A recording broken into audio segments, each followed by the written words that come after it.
போற்றியோ நமசிவாயம். வாழ்க வளமுடன், எல்லா நிறைவாகட்டும். குமரபாளையத்துல வேணுகுருசாமி ஸ்ரீ தர்மசாஸ்திரா யாத்திரை குழு நடத்துறாரு. வருஷம் நம்ம சொர்க்கமுரி ஆதீனத்துல தேசிய தம்பிரான் சாமியா இருக்கிறோம். திருப்பூர்ல ஹரிஹரசுதன் யாத்திரை குழுவில இருந்து நாங்க ஒரு 10 வருஷமா அவங்களுக்கு நடத்தி கொடுத்துக்கிட்டு இருக்கிறோம். சபரிமலையில எப்படி ஆவரண பெட்டி கற்பூராளி வருதோ அதே மாதிரி மக்கள் இங்க பார்க்க முடியாதனால, லேடிஸ் எல்லாம் பார்க்க முடியாதனால நம்ம ஊர்ல ஆவரண பெட்டி கற்பூராளி வெள்ள பூஜைக்கு சாமி ஆராட்டு பண்ணி எடுத்துட்டு சாமி மரமனையா நம்ம கொண்டு போறோம். வருஷம் 54வது வருஷம். நாளைக்கு காலையில கணபதி ஹோமம் காலையிலே நடக்கும். கணபதி ஹோமம் முடிச்ச உடனே அன்னதானங்கள் செய்யறாரு. இந்த வேணுகுருசாமி இது ஒரு எவ்வளவு சூழ்நிலைகள் இருந்தாலும் அதை கடைபிடிச்சு செஞ்சு கொண்டு இருக்கிறாரு. இருந்தாலும் அதே மாதிரி அன்னதானம் முடிஞ்ச உடனே விளக்கு பூஜை 6 மணிக்கு நடக்கும். அந்த விளக்கு பூஜைக்கு ஒரு பொருள் கூட யார்ட்டையும் வாங்க மாட்டார்.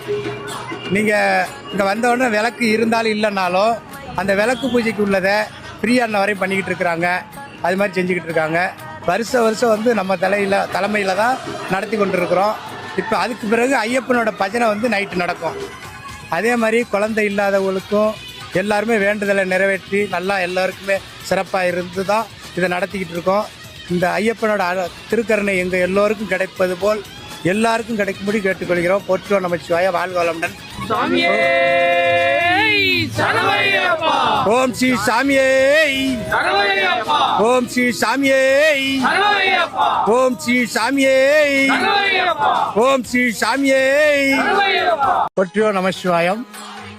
வாழ்க வளமுடன், எல்லா நிறைவாகட்டும். குமரபாளையத்துல வேணுகுருசாமி ஸ்ரீ தர்மசாஸ்திரா யாத்திரை குழு நடத்துறாரு. வருஷம் நம்ம சொர்க்கமுரி ஆதீனத்துல தேசிய தம்பிரான் சாமியா இருக்கிறோம். திருப்பூர்ல ஹரிஹரசுதன் யாத்திரை குழுவில இருந்து நாங்க ஒரு 10 வருஷமா அவங்களுக்கு நடத்தி கொடுத்துக்கிட்டு இருக்கிறோம். சபரிமலையில எப்படி ஆவரண பெட்டி கற்பூராளி வருதோ அதே மாதிரி மக்கள் இங்க பார்க்க முடியாதனால, லேடிஸ் எல்லாம் பார்க்க முடியாதனால நம்ம ஊர்ல ஆவரண பெட்டி கற்பூராளி வெள்ள பூஜைக்கு சாமி ஆராட்டு பண்ணி எடுத்துட்டு சாமி மரமனையா நம்ம கொண்டு போறோம்.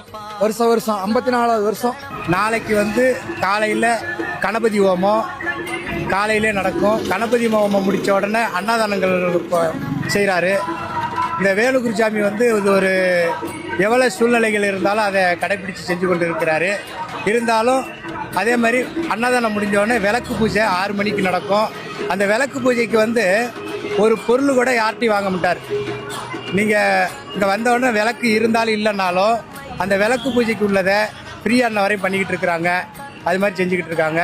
வருஷம் நம்ம தலைமையில தான் நடத்தி கொண்டு இருக்கிறோம்.